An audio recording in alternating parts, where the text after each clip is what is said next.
آئیے ان جانوروں کی بات کر لیتے ہیں۔ قربانی کا موسم اور قربانی کے دن قریب ہیں، بالکل ہمارے یہاں تیاریاں چل رہی ہیں اور سب لوگ کر رہے ہیں، کرنا بھی چاہیے۔ یہ ایمان کا بھی حصہ ہے، دین کا بھی حصہ ہے، ہماری محبت کا بھی حصہ ہے، اور بے انتہا اجر و ثواب کا بھی یہ ذریعہ ہے۔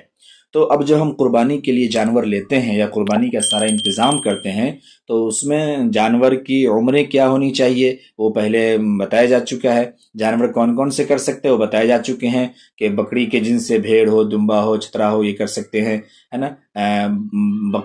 بقر کے جنس سے یعنی بچڑا ہو، گائے ہو، بھینس ہو، اس کے جنس سے جو بھی ہے وہ کر سکتے ہیں، اور اونٹ کر سکتے ہیں، ہے نا۔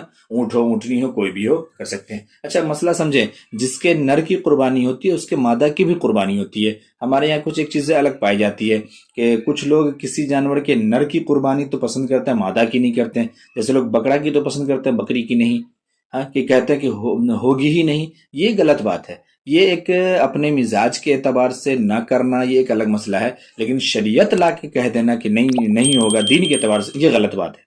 اسی طریقے سے لوگ پروا کی تو کرتے ہیں لیکن بھینس کی نہیں کرتے ہیں، یہ بھی غلط بات ہے۔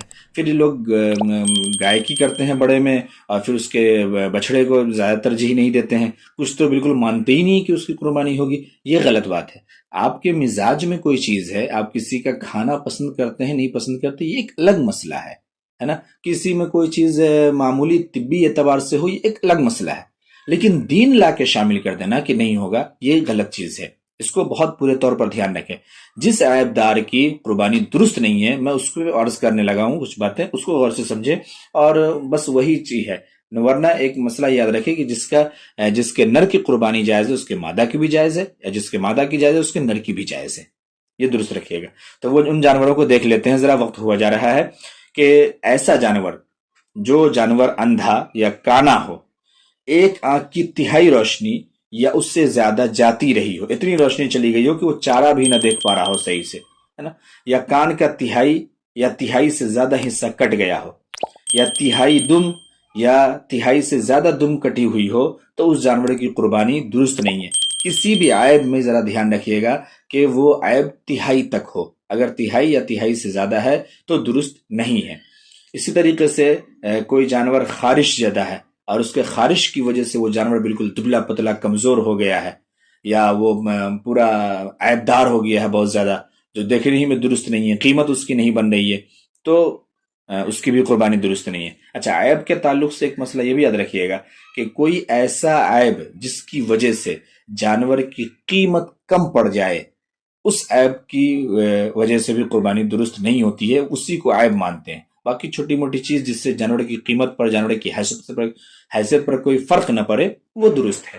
میں اور بتانے لگا ہوں، جو جانور اتنا لنگڑا ہے کہ فقط 3 پاؤں سے چلتا ہے، چوتھا پاؤں زمین پر رکھتا ہی نہیں ہے، چوتھا پاؤں کو ٹیکا ہی نہیں جاتا، تو اس کی قربانی درست نہیں ہے۔ لیکن اس سے چلتے وقت اس پاؤں کو، چوتھے پاؤں کو اگر ٹیک لیتا ہے، زمین پہ لگا لیتا ہے، تو اس کی قربانی بھی درست ہے۔ 3 سے تو وہ چلتا ہے لیکن چوتھے پاؤں کو بھی ٹیکتا ہے، وہ لگاتا ہے، تو درست ہے۔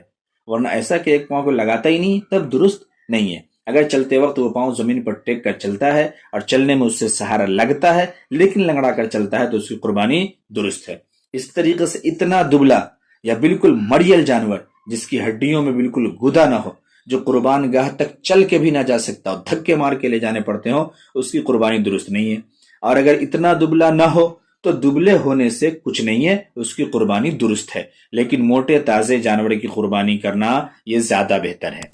یہ مسئلہ اور یہاں پہ سمجھے، موٹا تازہ بہترین جانور کو بہت مہنگا نہ لے پانے کی وجہ سے اس سے تھوڑے کم درجے کا جانور لے کر کے واجب قربانی کو ادا نہ کرنا، یہ بھی بہت بڑا جرم ہے۔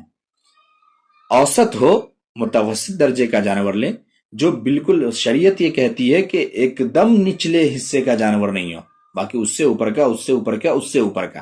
پسندیدہ ہے اعلیٰ سے اعلیٰ، اور بالکل اسفل جو ادنا سے ادنا ہے وہ منع کیا گیا ہے۔ تو اگر اعلیٰ کی اوقات نہیں ہے تو ادنا پہ نہیں جائیں، لیکن اوسط اور متوسط جانور لے کر کے یا اس میں حصہ لے کر کے اپنی قربانی ادا کریں۔ ان باتوں کو سمجھے، دھیان رکھیں۔ اسی طریقے سے جس جانور کے دانت بالکل نہ ہوں اس کی قربانی درست نہیں ہے، اور اگر کچھ دانت گر گئے لیکن جتنے گر گئے ہیں ان سے زیادہ باقی ہیں تو اس کی قربانی درست ہے۔ اسی طریقے سے جس جانور کے پیدائش ہی سے کان نہیں ہے اس کی بھی قربانی درست نہیں ہے۔ کان نہیں ہے، اور اگر کان تو ہے لیکن بالکل ذرا ذرا سے چھوٹے چھوٹے ہیں، اس کی قربانی درست ہے۔ اس طریقے سے جس جانور کے پیدائش ہی سے سینگ نہیں، یا سینگ تو تھے لیکن ٹوٹ گئے، اس کی قربانی درست ہے۔ البتہ یاد رکھیے گا، سینگ ٹوٹ گئے قربانی درست ہے۔ مسئلے کو آگے سمجھیے وضاحت سے۔ اگر بالکل جڑ سے ٹوٹ گئے ہوں تو قربانی درست نہیں ہے۔ بالکل جڑ سے اکھڑ گیا ہو، گودا نظر آ رہا ہے، تو قربانی درست نہیں ہے، بلکہ آدھا ٹوٹ گیا یا کچھ ٹوٹا، کچھ ٹوٹی تھی سنگ پھر بعد میں نکل گئی، یا سنگ ہے تو قربانی درست ہے۔ پیدائشی طور پہ نہیں ہے، کوئی بات نہیں ہے، درست ہے۔ اسی طریقے سے خسی جانور یعنی بدھیا کیا ہوا، بکرے اور مینڈے کی قربانی درست ہے۔ اسی طریقے سے بچھڑے کی بھی درست ہے، یاد رکھیے گا۔ اگر جانور قربانی کے لیے خرید لیا تب کوئی ایسا عیب پیدا ہو گیا جس سے قربانی درست نہیں، تو اس کے بدلے دوسرا جانور خرید کر قربانی کرے۔ ہاں، اگر غریب آدمی ہو جس سے قربانی کرنا واجب نہیں تو اس کے واسطے درست ہے کہ اسی جانور کی قربانی کر دے۔ یہاں پہ اجازت دی گئی ہے غریب آدمی کو کہ اس کی قربانی کر لے۔ اس طریقے سے اب قربانی کا کر لیے ہیں، اب کیا کریں گے؟ تو قربانی کا گوشت آپ کھائیے، اپنے رشتہ دار ناتے کے لوگوں کو دیجیے، کھلائیے، فقیروں محتاجوں کو خیرات کرے، اور بہتر یہ ہے کہ کم سے کم تہائی حصہ خیرات کرے۔ خیرات میں تہائی سے کم ہی نہ کرے، لیکن اگر کسی نے تھوڑا ہی گوشت خیرات کیا تو بھی کوئی گناہ نہیں ہے۔ مطلب بہتر یہ ہے کہ 3 حصہ کرے، ایک حصہ اپنے لیے، ایک حصہ رشتہ داروں کے لیے، ایک حصہ فقراء اور محتاجوں کے لیے۔ لیکن کوئی اگر اتنا نہیں کر پاتا ہے تو جتنا کر سکتا ہے اتنا کر لے۔ قربانی کے ادا ہونے میں کوئی فرق نہیں پڑے گا، قربانی بہرحال ادا ہوگی۔ اپنی حیثیت کے اعتبار سے کام کرے، لیکن دوسروں کا خیال رکھے دل کھول کر کے، یہ ضروری ہے۔ قربانی کی کھال یا تو یوں ہی خیرات کر دے یا بیچ کر اس کی قیمت خیرات کر دے۔ وہ قیمت ایسے لوگوں کو دے جن کو زکوٰۃ کا پیسہ دینا درست ہے، اور اگر قیمت میں جو پیسے ملے ہیں بیعینی ہی وہی پیسے خیرات کرنا چاہے، اگر وہ پیسے کسی کام میں خرچ کر ڈالے، ہے نا، وہی پیسے چاہیے کہ دے دے، لیکن اگر خرچ کر ڈالا تو اتنے ہی پیسے اور اپنے پاس سے دیے تو یہ بات بری ہے، مگر ادا ہو جائے گی، ہے نا۔ بہتر یہ کہ جو پیسہ آپ کو ملا آپ اس کو ادا کر دیجیے جلدی سے، ٹھیک ہے۔ اس کھال کی قیمت کو سمجھیے گا، مسجد کی مرمت یا اور کسی کام میں لگانا درست نہیں ہے، خیرات ہی کرنا چاہیے۔ ہاں، اہل مدارس کو دے سکتے ہیں، وہاں پہ اس کے جواز کی صورت موجود ہے، اور اس کے آگے دین کی اشاعت کا بھی ذریعہ ہے، اور غریب فقراء یتیم جو بچے ہوتے ہیں ان کی کفالت کا ہی مسئلہ ہے۔ اس میں پوری باتیں آتی رہتی ہے، دیکھ لیجئے گا۔ اگر کھال کو اپنے کام میں لائے، جیسے اس کی جانماز بنا لے، یا اس کے کوئی اور استعمال کی چیز بنا لے، ڈول بنا لے، پانی رکھنے کا بنوا لے، کچھ اور بنوا لے تو درست ہے، بنوا سکتے ہیں۔ کچھ لوگ گوشت یا چربی یا چھچڑے قصائی کو مزدوری میں دے دیتے ہیں۔ مزدوری میں گوشت، چھچڑا یا کوئی بھی چیز جانور کا نہیں دیا جائے گا، مزدوری آپ الگ سے دیں گے۔ ہاں، آپ اس کو ہدیتاً کچھ دینا چاہتے ہیں یا کچھ مانگ کر کے آپ سے لیتا ہے۔ ہاں، کہیں قصائی بھی غلطی کرتے ہیں، خبر ملی ہے کہ بہت سے قصائی بھی اپنے من سے خاص حصے کا جو ہے وہ کلو 2 کلو 5 کلو کاٹ لیتے ہیں اور اپنے لوگوں کو دے دیتے ہیں یا اپنے گھر بھجوا دیتے ہیں، یہ بھی غلط ہے۔ قصائی جو اہل ہے اس کا، جو اس کے مالک ہیں، ان سے اجازت لے کر کے وہ کہیں خوشی خوشی اگر دے تو آپ لے سکتے ہیں، تو کاٹ سکتے ہیں، ورنہ آپ کا یہ لینا یہ درست نہیں ہوگا، یہ چوری سمجھی جائے گی یا پھر سود سمجھی جائے گی کہ آپ نے پیسے بھی لیے مزدوری کے اور پھر یہ مال بھی لے لیا۔ اس لیے یہ نہ کریں، ٹھیک ہے۔ اور قصائی کو اجرت پہ نہیں دے سکتے ہیں، اگر آپ ہدیتاً دینا چاہیں، محبتاً دینا چاہیں، جیسے سب کو دے رہے ہیں تو دے سکتے ہیں۔ قربانی کی جو رسی ہے، جھول وغیرہ، سب چیزیں خیرات کر دیں، یہ زیادہ بہتر ہے، ضروری ہے۔ کسی پر قربانی واجب نہیں تھی لیکن اس نے قربانی کی نیت سے جانور خرید لیا تو اس جانور کی قربانی واجب ہو گئی۔ یہ مسئلہ پیچھے بتا چکا ہوں، میں پہلے عرض کر چکا ہوں۔ کسی پر قربانی واجب نہ تھی لیکن قربانی کے 3 دن گزر گئے اور اس نے قربانی نہیں کی تو ایک بکری یا بھیڑ کی قیمت خیرات کر دے۔ کسی پر قربانی واجب تھی، واجب ہونے کے باوجود اس نے نہیں کیا، اب 3 دن گزر گئے ہیں، تب بہتر ہے کہ وہ خرید کر کے خیرات کر دے، اور اگر بکری خرید لی تھی تو وہی بیعینی ہی خیرات کر دے۔ یہ بہتر ہے۔ ممکن ہے کہ اللہ اس کو اجر عطا فرما دے، لیکن اس سے بہرحال وہ 3 دنوں کی جو ادائیگی والا مسئلہ ہے، وہ ادائیگی تو بہرحال اس صورت کی نہیں ہوگی۔ جیسے میں جو سمجھ پایا ہوں وہ یہ کہ رمضان کے روزے کو، فرض کو رمضان میں رکھنے کا جو ثواب ہے، اگر کسی وجہ سے انسان چھوڑ دیتا ہے یا چھوٹ جاتا ہے تو رمضان کے بعد اس کا قضا رکھنا ہے، قضا کرتے ہیں۔ لیکن حدیث موجود ہے کہ رمضان کے میں روزہ رکھنے کا جو ثواب ہے وہ پھر ادا تو ہو جائے گا، ذمے سے ساقط ہو جائے گا کہ فرض ادا ہو گیا قضا کے طور پہ، لیکن وہ اجر و ثواب اس کو نہیں ملے گا۔ یہ شاید اس طریقے کی ہی یہ مسئلہ یہ بھی ہے کہ اس کو بھی سمجھے خیرات کر دیں تاکہ تب تک کے لیے مسئلے سے بچ جائیں، لیکن انہی دنوں میں کریں یہ بہتر ہے۔ جس نے قربانی کرنے کی منت مانی تھی، پھر وہ کام ہو گیا جس کے واسطے منت مانی تھی، تو اب قربانی کرنا واجب ہے، چاہے مالدار ہو یا نہ ہو۔ یہ منت کی بات چلی، نظر کی بات چلی ہے، قربانی کے دنوں کی بات نہیں چل رہی ہے۔ منت کی قربانی کا سب گوشت فقیروں کو خیرات کر دینا، آپ کھائے نہ امیروں کو دے، جتنا آپ نے کھایا ہو یا امیروں کو دیا ہو اتنا پھر خیرات کرنا پڑے گا۔ اپنی خوشی سے کسی مردے کو ثواب پہنچانے کے لیے قربانی کرے تو اس کے گوشت میں سے خود کھانا، کھلانا، بانٹنا سب درست ہے۔ جیسے اپنی قربانی کا مسئلہ ہے، ویسے مرحوم کی طرف سے دیے ہوئے حصے کی قربانی کا مسئلہ ہے۔ ایک لفظ میں سمجھیے، بانٹنا سب درست ہے، جس طرح اپنی قربانی کا حکم ہے وہی ان کا بھی حکم ہے۔ لیکن اگر کوئی مردہ وصیت کر گیا ہو کہ میرے ترکے میں سے میری طرف سے قربانی کی جائے اور اسی کے مال سے قربانی کی گئی مردے کے، تو اس قربانی کے تمام گوشت وغیرہ کا خیرات کرنا یہ واجب ہے، یہ فقیروں کا، غریبوں کا حق ہے۔ اگر کوئی شخص یہاں موجود نہیں ہے اور دوسرے شخص نے اس کی طرف سے بغیر اس کے کہے قربانی کر دی تو یہ قربانی صحیح نہیں ہوگی۔ آپ کسی کی طرف سے کرنا چاہیں کر سکتے ہیں، لیکن اس کو بتا کر کے اور اس کو پوچھ کر کے کہ آپ کی طرف سے ہم کر رہے ہیں قربانی۔ اور کسی جانور میں کسی غائب کا حصہ بغیر اس کے کہے رکھ دیا اور تجویز کر لیا اور حصے داروں کی قربانی بھی صحیح نہ ہوگی۔ اس لیے کسی کے قربانی اگر کریں تو اس کو بتائیں کہ آپ کی طرف سے قربانی کر رہے ہیں یا آپ کی قربانی اس میں ہو رہی ہے، آپ نہیں ہیں، آپ نے اس بار حصہ نہیں لیا لیکن میں آپ کی طرف سے کر رہا ہوں، یہ جانکاری اس کو دینا ضروری ہے۔ ان باتوں کا خیال رکھا کریں۔ کئی مرتبہ یہ خبر ملتی ہے، ان کو نہ بتائیں، بنا بتائے کر دیے اس کے نام سے، نہ تو پھر یہ ہو جاتا وہ ہو جاتا، میرے نام سے تو ہوتا ہی رہتا تھا، ان کے نام سے کر دیے ہیں۔ یہ غلط بات ہے۔ ان سب چیزوں کو، مسائل کو سمجھیں اور سمجھ کر کے آپس میں اتفاق رائے سے کام کریں۔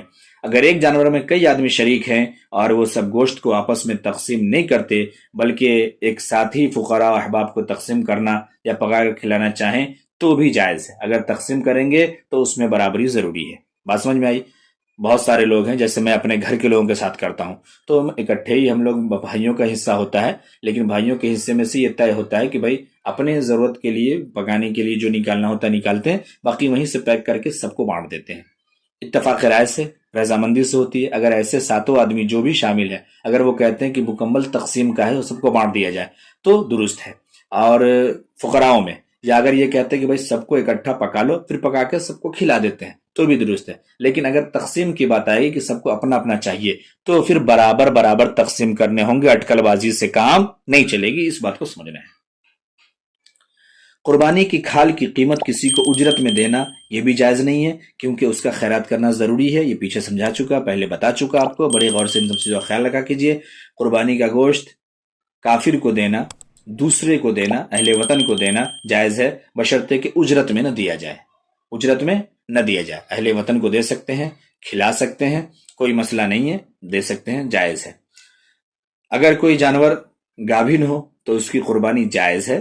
پھر اگر بچہ زندہ نکلے تو اس کو بھی ذبح کر دے، اور اگر بچہ زندہ نہ نکلے تو کوئی مسئلہ ہی نہیں ہے۔ پھر جو وہ علائش وغیرہ جو بھی چیزیں ہیں، اس کے جو بھی ذرات ہیں یا فضلات ہیں یا جو بھی وہ نطفے کی چیزیں ہیں، ان کو دفنا دیا جائے کہیں، اور اگر جان کے ساتھ ہے تو پھر اس کو بھی ذبح کر کے پھر دفنائیں۔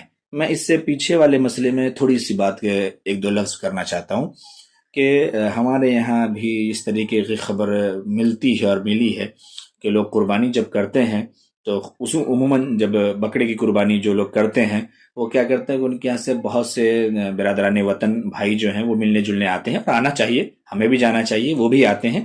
یہ ایک آپسی بھائی چارے کی بات ہے اور معاشرتی حق ہے، ایک جگہ رہنے کی وجہ سے حق ہے، ٹھیک ہے، معاملات ہیں۔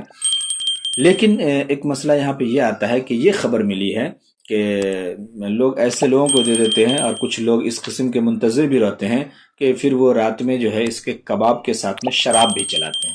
یہ غلط ہے۔ جو لوگ اپنے گھر پہ اس طریقے کا انتظام کرتے ہیں کہ وہ دوسرے لوگ آتے ہیں اور وہ اس طریقے کی نشہ چیزیں شراب وغیرہ لاتے ہیں اور پھر ان کے گھر میں پارٹی کرتے ہیں، تو ان کو بھی چاہیے کہ کسی بھی قیمت پر ایسا نہ کریں۔ میں اسے بار بار عرض کر چکا ہوں کہ شریعت خوشی کی اجازت دیتی ہے، خوشی میں مست نہ ہو اور مصیبت میں پست نہ ہو۔ خوشی کا معنی یہ نہیں کہ پھر ہم حلال کو حرام کے ساتھ لگا دیں اور حرام کے ساتھ جوڑ دیں۔ یہ نہایت بری عادت ہے اور بری بات ہے۔ پتہ چلا کہ جتنا ثواب ہونا تھا اس سے زیادہ وبال اور اس سے زیادہ عذاب ہو گیا اور گناہ ہو گیا، تو یہ نہ کریں۔ اور اگر کسی کا حتمی طور پر پتہ ہے، جیسے بہت سے لوگ کہتے ہیں ہم کو آج تو آوے گا نا تحفہ، ٹھیک ہے ہم فلانی جگہ سے وہ اپنا ہی کر لیں گے، آج اسی کے ساتھ چلے گا، چکنا کے ساتھ، تو پھر ایسے لوگوں کو بھی آپ تحفہ نہ پہنچائیں۔ جس کو معلوم ہو کھلے طور پر کہ وہ آپ کے تحفے کو اس طریقے سے وہ استعمال کرنے والے ہیں، تو ان چیزوں کا خیال رکھیں۔ یہ میری اپنی ذاتی رائے ہے اور یہ ایک چیز ہے۔ باقی یہ کہ ان کو کھلانا، ان کو دعوت دینا، آپ کا ان کے یہاں جانا، آپ کا ان کو پہنچانا، یہ جائز ہے، اس میں کوئی برائی نہیں ہے۔ یہ بہت ساری باتیں اس پہ آتی رہتی اور آ چکی ہیں، لیکن ان چھوٹی چھوٹی چیزوں کا بھی خیال رکھیں اور دھیان رکھیں۔ بقیہ باتیں انشاءاللہ پھر آگے کریں گے کسی اگلی نشست میں۔ تب تک کے لیے ان تمام باتوں کو ذہن نشی رکھے اور اپنی قربانی کو بہتر سے بہتر بنانے کی کوشش کرے۔ اللہ تعالی ہم تمام کے اخلاص کو، محبت کو، قربانی کو، ہم تمام کے مال کو قبول فرمائے، ہم تمام کے لیے توشہ آخرت اور آخرت میں نجات کا ذریعہ بنائے۔ وآخر دعوانا الحمدللہ رب العالمین۔